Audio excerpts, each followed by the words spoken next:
So hello friends, आपण आज frequency domain ॲनालिसिसमधला जो पोलर प्लॉट नावाचा टॉपिक आहे त्याला आपण आज स्टडी करणार आहोत. सो तुम्हाला पोलर प्लॉट हे समजणं खूप गरजेचं आहे, कारण की जर का तुम्हाला पोलर प्लॉट समजला तर तुम्हाला जो निक्विस्ट प्लॉट असतो तो एकदम आरामात समजतो. कारण दोघांच्या स्टेप ज्या आहेत त्या स्टेप्स जवळपास सेम आहेत.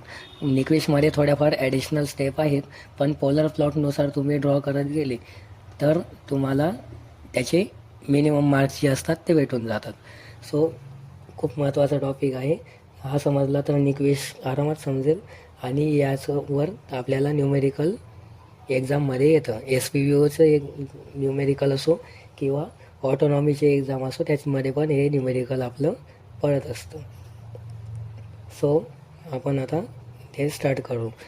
तर त्याच्या आपल्याला स्टेप्स ज्या आहेत त्या स्टेप स्टडी करणं खूप गरजेचं आहे, कारण की न्यूमेरिकल म्हटल्यावर स्टेप्स आल्यास स्टेप्सशिवाय तुम्हाला न्यूमेरिकल कळणार नाही.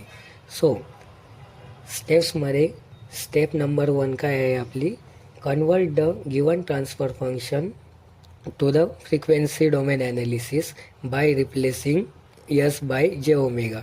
याच्यात 6 स्टेप आहे आपल्याला.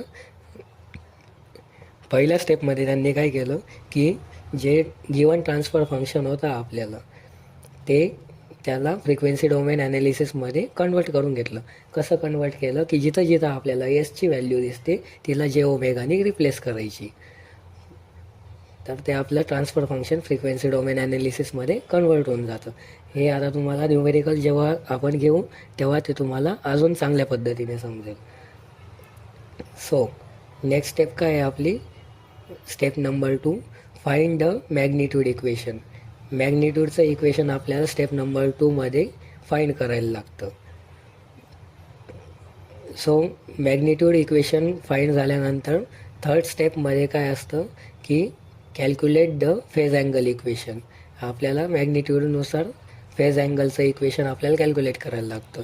स्टेप 4मध्ये जे आपलं मॅग्निट्यूड आणि फेज अँगल असतो तो कॅल्क्युलेट करायचा at omega is equals to 0. म्हणजे ओमेगाची व्हॅल्यू त्या इक्वेशनमध्ये 0 पुट करायची.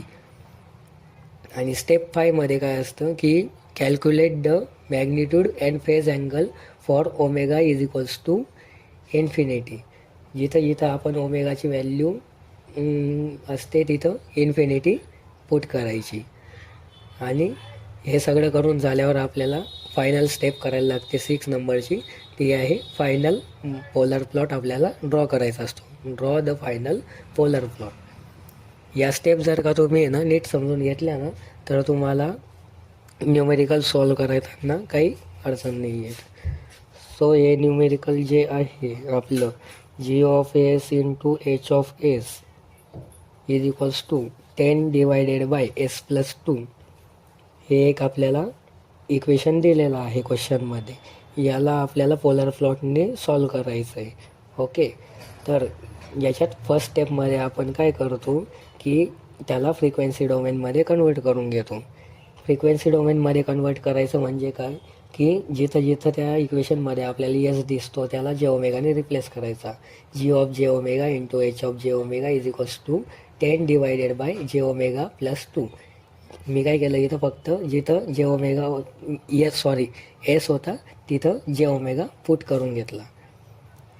सो स्टेप नंबर 2मध्ये काय आहे की calculate the magnitude. Magnitude calculate करायची. मॅग्निट्यूडचा फॉर्म्युला काय आहे, अंडर रूट ऑफ रिअल टर्मचा स्क्वेअर प्लस इमॅजिनरी टर्मचा स्क्वेअर. मग इथं 10चा स्क्वेअर रूटमध्ये प्लस 0चा स्क्वेअर. 0 का घेतला कारण की 10च्या पुढे काही व्हॅल्यूच नाही एसची किंवा जे ओमेगाची, तर तिथं आपण 0 पुट करून घेतला. सो हे इक्वेशन तुम्ही रूटमध्ये टाकलं तर त्याचा आन्सर तुम्हाला 10 भेटतं, कारण की 10चा स्क्वेअर 100 होतो आणि 100 जर का रूटमध्ये टाकला तर त्याचा आन्सर निघतं 10. सो खाली काय आहे 2चा स्क्वेअर प्लस ओमेगाचा स्क्वेअर. रिअल टर्म होते खाली काय असतो तुमचा डिनॉमिनेटर. डिनॉमिनेटरच्या टर्ममधला रिअल टर्म होती 2चा स्क्वेअर आणि इथं ओमेगाचा स्क्वेअर. सो 10 डिवायडेड बाय 2चा रूटमध्ये 2चा स्क्वेअर काय येतो आपला 4 आणि प्लस ओमेगाचा स्क्वेअर आपला जसाचा तसा. ओके, हे बनलं तुमचं इक्वेशन नंबर 1. सो असंच आपल्याला फेज अँगलचं इक्वेशन कॅल्क्युलेट करायचं आहे स्टेप 3मध्ये. स्टेप 3मध्ये आपण calculate the phase angle. So angle of G of J omega into H of J omega is equals to tan inverse. इथं न्युमेरेटरला इमॅजिनरी टर्म घ्यायची आणि डेनोमिनेटरला रिअल टर्म घ्यायची. So tan inverse 0/10. सो 0 आपला इथे काही नव्हता 10च्या ठिकाणी, 10च्या जवळ इमॅजिनरी टर्ममध्ये, तर तिथं आपली 0 व्हॅल्यू होती. तर ती 0 व्हॅल्यू आपण वर टाकली आणि 10 त्याच्या खाली टाकली, रिअल टर्म होती म्हणून. Tan inverse imaginary term upon real term असा फॉर्म्युला आहे, कुठेतरी नोट करून ठेवा. सो टॅन इनवर्स 0/10, 0चे 10 तुकडे करा की किती तुकडे करा, ते आपले 0च येतं. टॅन इनवर्स 0चं उत्तर काय येतं तुमचं? 0 येतं. सो नेक्स्ट टॅन इनवर्स ω/2, मागची व्हॅल्यू आपण जशी तशी इथं कॉपी पेस्ट केली. सो इथं त्याचं उत्तर निघालं 0 डिवायडेड बाय टॅन इनवर्स ω/2.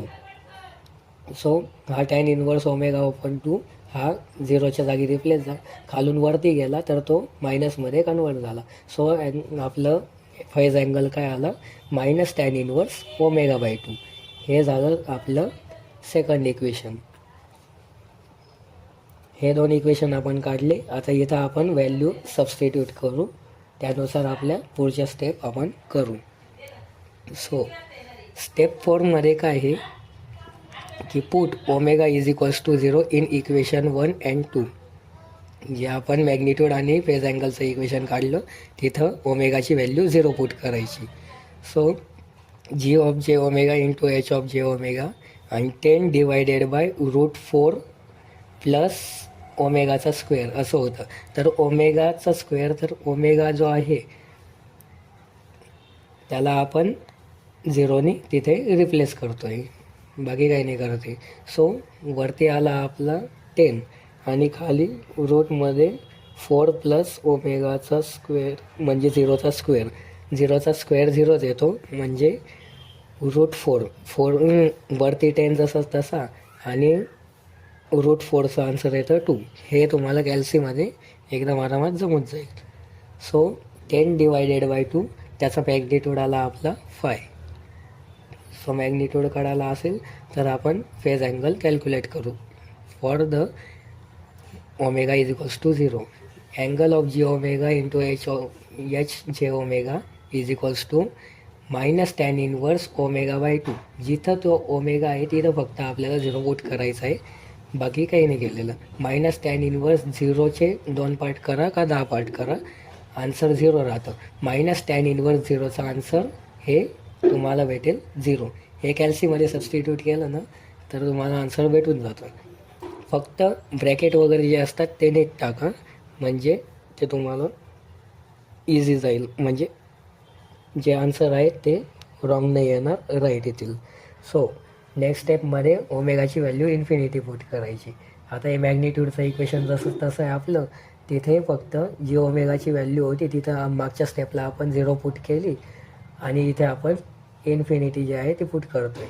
तर रूटमध्ये काही आन्सर असलं 4 व्हॅल्यू आहे, तर 4 प्लस 4चा रूट काय येतो 2 प्लस इन्फिनिटी. इन्फिनिटीमध्ये 2 प्लस कर की किती प्लस कर, ते इन्फिनिटीच राहणार आहे. आणि म्हणजे तिथं आलं इन्फिनिटी. 10 डिवायडेड बाय इन्फिनिटीचं आन्सर आलं आपलं 0. कोणत्याही व्हॅल्यूला इन्फिनिटीने जर का डिवाईड केलं ना तर त्याचा आन्सर 0च येतं. हे बारीक गोष्टी ज्या आहेत या लक्षात ठेवा तुम्ही. ओके. सो नेक्स्ट आपल्याला अँगल काढायचं आहे. ओमेगाची व्हॅल्यू तिथं आपण इन्फिनिटी पुट करून घेऊ. Angle G of J omega H of J omega is equals to tan inverse इन्फिनिटी/2. इन्फिनिटीचे 2 भाग करा, 4 भाग करा, ते इन्फिनिटीच राहणार आहे. आणि ते मायनस टॅन इनवर्स इन्फिनिटी या ज्या टर्मचं आन्सर असतं ना ते -90 येतं. आता हे तुम्हाला पाठ करायला लागेल, कारण की इन्फिनिटीचा सिम्बॉल जो असतो तो आपल्याला कॅल्सीमध्ये नसतो. सो ही ट्रिग्नोमेट्रिक टर्म आहे, ते तुम्ही लर्न करून घ्या. ओके. सो आता या स्टेप जर का तुम्हाला समजल्या असतील तर तुम्ही प्लॉट ड्रॉ करू शकतात. जर का नसतील समजल्या तर व्हिडिओ रिवर्स घ्या, स्टेप परत नीट बघा, त्यानुसार कशा व्हॅल्यू सबस्टिट्यूट केले ते बघा आणि मग प्लॉट ड्रॉ करायला या. Okay. So draw the final polar plot. Step number 6. इथं जो उभा ॲक्सिस आहे आपला तो जे ओमेगा असतो आणि जो एक्स ॲक्सिस आहे आडवा ॲक्सिस तो रिअल टर्मचा असतो जे ओमेगा, आणि इथं रिअल टर्मला काय म्हणतो आपण, सिग्मा म्हणतो. ओके. तर इथं जे हे 0 270 वगैरे हे ज्या टर्म आहेत ना, या काय हे आपले फेज अँगल आहे. 0, मग इकडे 90 डिग्री, मग 180 डिग्री, मग 270 डिग्री आणि मग 360 डिग्री. असं आपण याला कसं क्लॉक वाईज रोटेट करतो आणि क्लॉक वाईज रोटेट करून आपण 90-90च्या डिस्प्लेसमेंटने तिथे जे असतं नंबरिंग टाकून घ्यायच्या.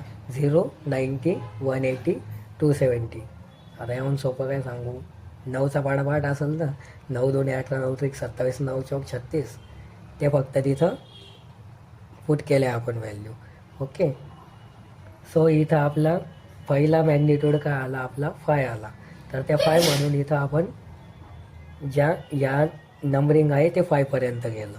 पहिली जी व्हॅल्यू येईल त्यानुसारच नंबरिंग करायची. पहिले 5 व्हॅल्यू आली ना, 5 नंबरिंग पॉझिटिव्हमध्ये करायच्या, 5 नंबरिंग ज्या आहे त्या निगेटिव्हमध्ये करायच्या. ओके. सो त्यांचं म्हणणं काय होतं की 5 मॅग्निट्यूड आहे, अँगल 0 आहे. तर इथं आपण ती लाईन डार्क दिसत असेल बघा तुम्हाला, तर आपण 5चा मॅग्निट्यूड घेतला आणि त्याचा अँगल जो आहे तो आपला आहे 0. म्हणजे 5चा मॅग्निट्यूड असताना आपला अँगल असेल 0. अँगल 0 आहे म्हणजे तो रोटेट झाला आहे का, नाही. म्हणून तिथं 5ची मॅग्निट्यूड घेतली आपण, 0 अँगल आहे म्हणून त्याला डिनोट नाही केलेला. ओके. तर त्यानुसार आता इथून आपल्याला सेकंड अँगल काय निघाला आपला, -90. सो इथं त्या -90च्या हिशोबाने हे बघा, इथं -90 निघाला. मग -90 अँगल आपल्याला तेवढा रोटेट करायचा आहे. -90 असला का एकच क्वाड्रंटमधून फिरवायचा, एक क्वाड्रंटमधून तुमचा अँगल फिरवायचा आणि तो 0ला एंड कवर केला आपण, कारण की तिथं व्हॅल्यू जी होती -90ला मॅग्निट्यूडची व्हॅल्यू 0 होती, म्हणून तो असा फिरून 90ला परत 0ला तो एंड झाला. सो खूप सिम्पल प्रोसिजर आहे, तुम्हाला कळालंच असेल अशी अपेक्षा आहे मला. सो तुम्हाला जर का आपला व्हिडिओ आवडला असेल तर लाईक करा, कमेंट करा, काही डाऊट असतील ते कमेंट करा आणि शेअर करा तुमच्या मित्रांना. आणि तुम्ही आपला चॅनल सबस्क्राईब करून ठेवा, म्हणजे आपले जे पुढचे व्हिडिओज येतील ते तुम्हाला तुमच्यापर्यंत लवकर पोहोचतील. So thank you.